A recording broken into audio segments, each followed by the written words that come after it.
नमस्ते.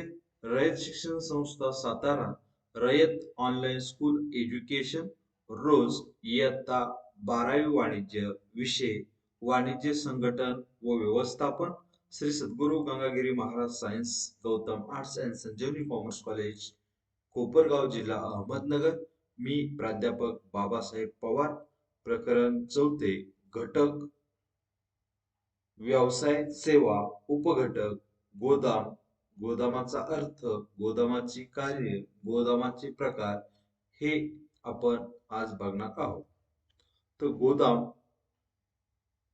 साठवणुकीचा किंवा गोदाम साठवणूक ही मालाच्या अथवा ज्या वस्तूच्या संदर्भात आहे आणि यामध्ये साठवणुकी संदर्भातील सर्व ज्या प्रक्रिया आहे, क्रिया आहे यांचा समावेश होतो. ज्यात मालाची किंवा सामानाची साठवणूक आणि संरक्षणाची संबंधित असते. गोदाम हे माल साठवण्याचे एक साधन आहे आणि साठवणूक हे उत्पन्नाच्या किंवा वस्तूच्या उत्पन्नापासून वापराच्या वेळेपर्यंत संग्रहित वस्तूंची साठवणूक आणि साठवणुकीशी संबंधित असलेल्या क्रियांचा समावेश म्हणून ओळखले जाते. आता गोदामाची व्याख्या आपल्याला करायची जर झाली तर वस्तूच्या अथवा मालाच्या साठवणुकीसाठी अथवा जमा करण्यासाठी असलेले आस्थापन म्हणजे गोदाम किंवा साठवणूक होय. आता गोदामाचा अर्थ आपण बघितला. गोदामाची काही कार्य आहे. तर मालाची साठवण ज्याला आपण संचयन म्हणू शकतो. तर गोदामाच्या कार्यामध्ये पहिलं कार्य मालाची साठवण हे गोदामाचे मूलभूत कार्य आहे. अतिरिक्त उत्पादने ही जी की ताबडतोब आवश्यक नाहीत आणि ती उत्पादने गोदामामध्ये सुरक्षित साठवली जाऊ शकतात आणि आवश्यकतेनुसार पुरवली जाऊ शकतात. की उदाहरण दाखल आपण इमेज मध्ये दाखवलेलं आहे की जी पदार्थ नाशवंत नाहीये ती आपण साठवून ठेवू शकतो, गोदामामध्ये ठेवू शकतो. की थोडक्यात मी इमेजच्या माध्यमातून तुम्हाला दाखवण्याचा प्रयत्न केलेला आहे. त्यानंतर गोदामाच्या कार्यातलं दुसरं कार्य आपल्याला सांगता येईल किंमत स्थिरीकरण. तर किंमत स्थिरीकरण प्रक्रियेत गोदामे महत्वाची भूमिका बजावतात.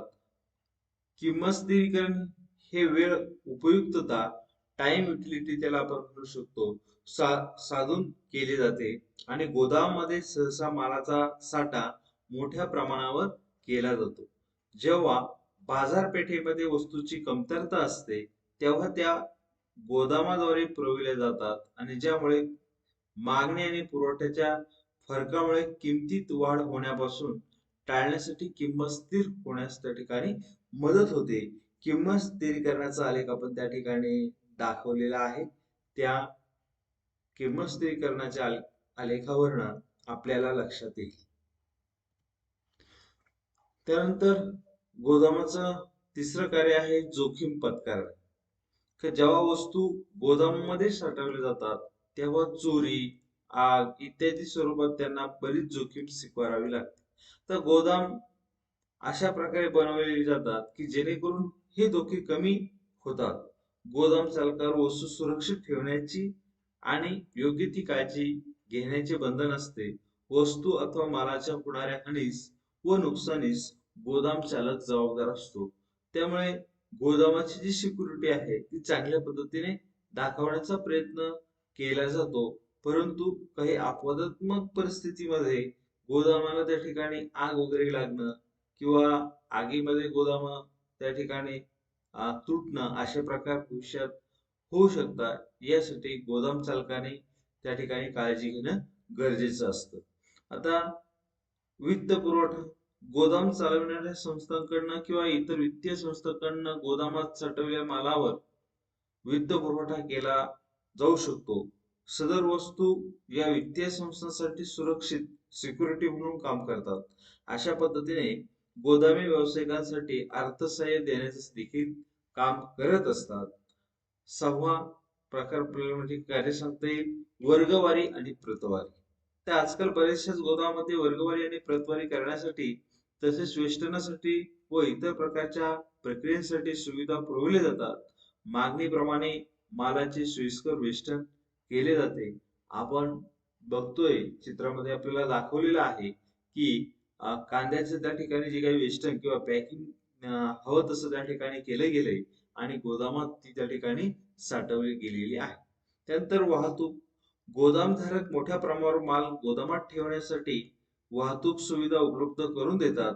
सदर वाहतुकीमध्ये माल एका ठिकाणाहून गोळा करून इच्छित स्थळी पोहोचवण्याचे काम केले जाते. एका गोदामातून दुसऱ्या गोदामात वाहताना आपल्याला या इमेज मध्ये पाहायला मिळतंय. म्हणजे अशा सुविधा गोदाम चालकांकडनं आपल्याला दिल्या जातात.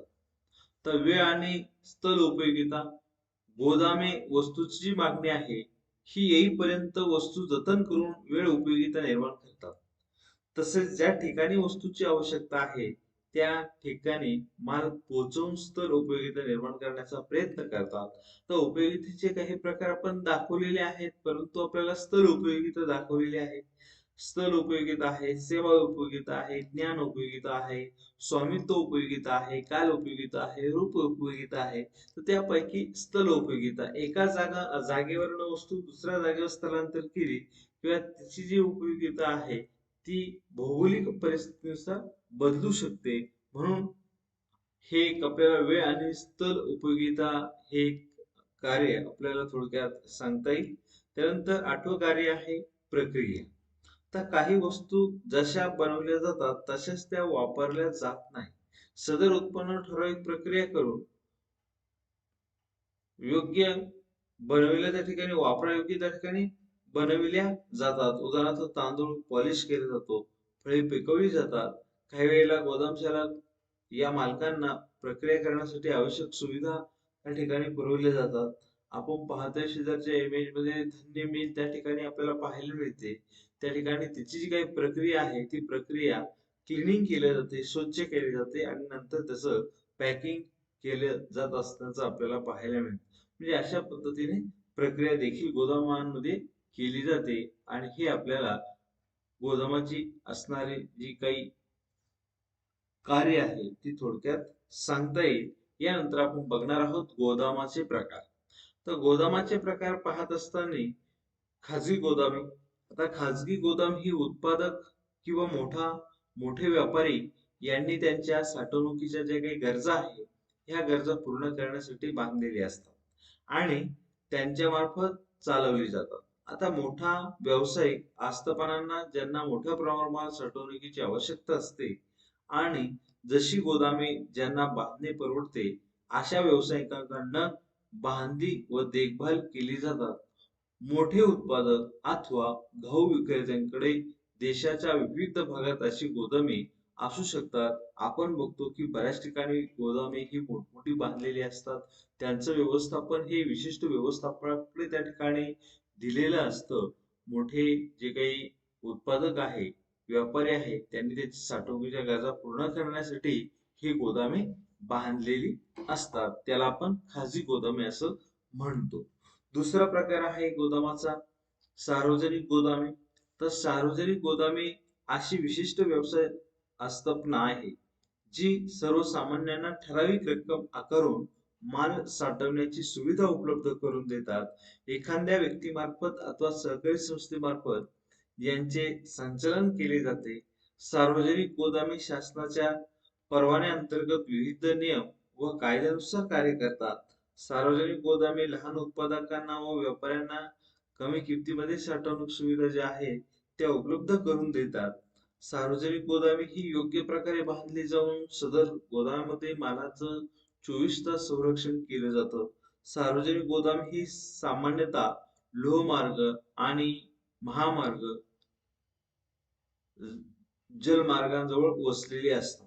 तर आपण बघितलेलं आहे की ही जी काही मोठी गोदामे आहे ही जलमार्ग किंवा जे काही राष्ट्रीय महामार्ग आहे ह्या राष्ट्रीय महामार्गाच्या जवळ असेल तर वाहतुकीच्या सुविधेच्या दृष्टिकोनातून ही सार्वजनिक गोदामे महत्वाची ठरत असतात. म्हणून अशा गोदामांना आपण सार्वजनिक गोदामे असं त्या ठिकाणी म्हणतो की वेगवेगळ्या प्रकारच्या वस्तू आपल्याला ह्या गोदामांमध्ये ठेवलेल्या असतात. सार्वजनिक असल्या कारणाने त्याला येणारा जो काही खर्च आहे अतिशय अल्प दरामध्ये त्या उपलब्ध करून देण्याचा प्रयत्न सार्वजनिक गोदामांच्या माध्यमातून केलेला असतो. आता कर देय गोदामे, ज्याला किंवा बॉन्डेड वेअरहाऊस असं आपण म्हणू शकतो. बंद पत्र गोदामे ही सरकारकडनं परवानाकृत असून आयात मालाचा साठा सीमाशुल्क भरेपर्यंत आयातदाराकडून उपयोगात आणली जातात. ही गोदामे सीमाशुल्क अधिकाऱ्यांच्या अधिपत्याखाली काम करतात. सदर गोदामामध्ये गोदाम चालकाला एक करार बॉन्ड करून द्यावा लागतो की ज्यामध्ये गोदाम चालक आयातदार सीमाशुल्क भरल्याशिवाय सीमाशुल्क अधिकाऱ्याच्या संमतीशिवाय मालाचा ताबा न देण्याबाबत कटिबद्ध असल्याचा निर्वाळा देतो. आता आयात माल कराराअंतर्गत ठेवला जातो आणि संमतीशिवाय काढता येत नाही. जर आयातदार माल आयात झाल्यानंतर ताबडतोब सीमाशुल्क भरण्यास असमर्थ असेल अथवा सीमाशुल्क भरण्यास तयार नसेल तर तो माल बंद पत्र गोदामात ठेवू शकतो. आयातदार ज्या प्रमाणात सीमाशुल्क भरतो त्या प्रमाणात गोदामातून माल बाहेर काढला जातो.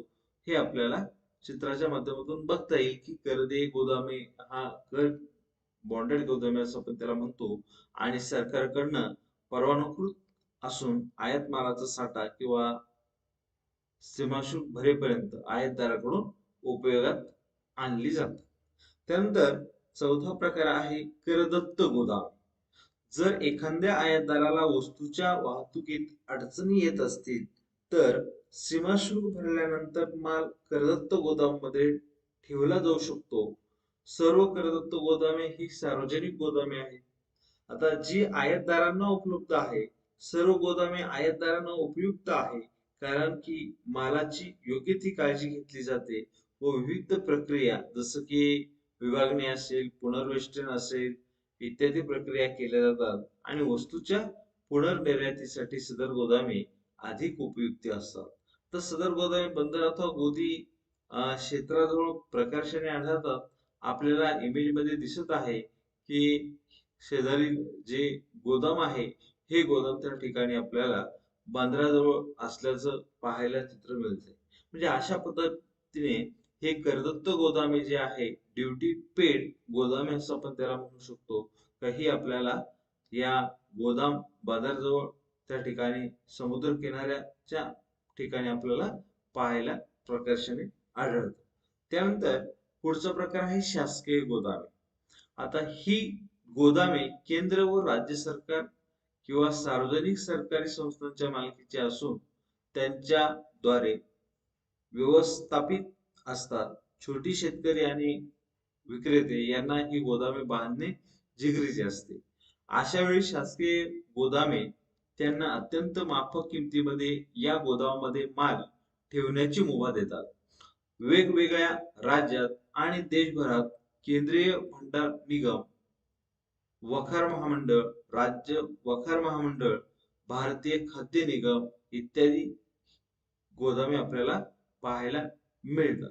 म्हणजे अतिशय अल्प दरामध्ये ही जी काही गोदामे आहे त्या ठिकाणी जे छोटे छोटे शेतकरी आहे, जे छोटे व्यापारी आहे किंवा जी छोटी विक्रेते आहे की ज्यांना हे बांधणं जिगरीच असतं, सहजासहजी हे बांधू शकत नाही, अशा वेळी ह्या शासकीय गोदामांना त्यांना अत्यंत माफक दरामध्ये अतिशय कमी किमतीमध्ये माल ठेवण्याची मुभा या शासकीय गोदामांच्या माध्यमातून उपलब्ध होत असते. म्हणजे अशा प्रकारे हा शासकीय गोदामाचा असणारा प्रकार आपल्याला थोडक्यात सांगता येईल. त्यानंतर सहावा प्रकार आहे सहकारी गोदामे. तर ही गोदामे जी आहे सहकारी संस्थांच्या मालकीची व्यवस्था व नियंत्रित आहे. ती मुख्यतः अत्यंत किफायतशीर दराने गोदाम सुविधा उपलब्ध करून देतात. अशा प्रकारची गोदामे शेतकरी आणि व्यापारी तसेच सामान्य जनतेसाठी उपयुक्त असतात. जी सर्वसामान्य शेतकरी आहे, जी सर्वसामान्य व्यापारी वर्ग आहे, ही गोदामे सहकारी संस्थेच्या मालकीची असते. यांचं सर्व जे काही व्यवस्थापन असतं, नियंत्रण जे काही आहे हे त्या सहकारी संस्थेचं असतं आणि हे अतिशय किफायतशीर असतात. कारण आपल्याला माहिती आहे सहकारी संस्थांचं उद्दिष्टच आहे सेवा देणं. काय एकमेकास सहाय्य करू अवघे धरू सुपंत किंवा सहकारांच्या उक्तीप्रमाणे आपल्याला असं जर म्हणता येत असेल तर सहकारी संस्थांचं उद्दिष्टच सेवा देणे त्या ठिकाणी असतं. नफा ना तोटा व तोटा या तत्वावर सहकारी संस्था चालतात म्हणजे जास्तीत जास्त नफा न मिळवता कमी नफ्यामध्ये सहकारी संस्था चालतात आणि म्हणून सहकारी गोदामे देखील त्या ठिकाणी घेणाऱ्या व्यक्तींना त्या ठिकाणी मालाची साठवणूक करण्याच्या दृष्टीने परवडत असतात. त्यानंतर सातवा प्रकार त्या ठिकाणी आपल्याला सांगता येईल शीतगृहे. तर फळे, फुलं, भाज्या आणि दुग्धजन्य पदार्थ अशा नाशवंत वस्तू साठवण्यासाठी शीतगृहांचा उपयोग होतो. तर शीतगृहांमध्ये वस्तू अतिशय कमी तापमानात गोठवल्या जातात, जेणेकरून त्या साठवणे व भविष्यात त्याचा वापर करणे शक्य होते. अशा शीतगृहांमुळे जागतिक व्यापार शक्य झालेला आहे, की ज्याचं आपल्याला शीतगृहांचं मी तुम्हाला इमेज दाखवण्याचा प्रयत्न केलेला आहे, की ह्या पद्धतीने या ट्रे मध्ये भाज्या असेल, फळे असेल, दुग्धजन्य पदार्थ असेल किंवा जे काही नाशवंत पदार्थ असेल, हे अशा शीतगृहांमध्ये ठेवली जातात, की जेणेकरून ते दीर्घकाळ टिकू शकतात. अशा पद्धतीने आपल्याला आज गोदामाचे असणारे प्रकार किंवा सेवा व्यवसाय यामध्ये आपल्याला ही गोदामाचा असणारा अर्थ, गोदामाचे असणारी कार्य, गोदामाचे असणारे प्रकार पाहता येतील. ओके, थँक यू, धन्यवाद.